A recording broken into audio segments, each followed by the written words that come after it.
බුදුවරු කොහොමද පැහැදිලි කරේ? අචින්තිතම්පි භවති චින්තිතම්පි විනස්සති. මේ ලෝකේ කවදාවත් හිතන දේ වෙන්නේ නැහැ. වෙන දේ හිතා ගන්නත් බෑ. එහෙම නෙමෙයිද? අපි නඩත්තු කරන අපේ ළඟම තියෙන වස්තුව මොකක්ද? අපේ ඇඟ, අපේ ශරීරය නේ.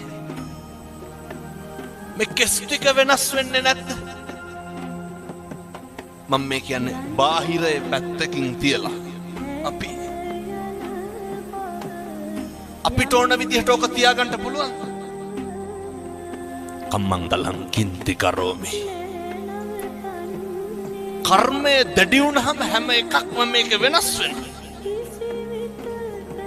මතක තියාගන්න. දල්ල කඩි කාලා මිනිස්සු මැරෙනවා, නයි කාලා බේරෙනවා.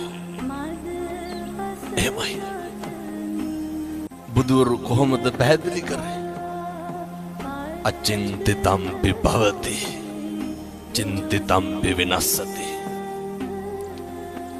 මේ ලෝකේ කවදාවත් හිතන දේ වෙන්නේ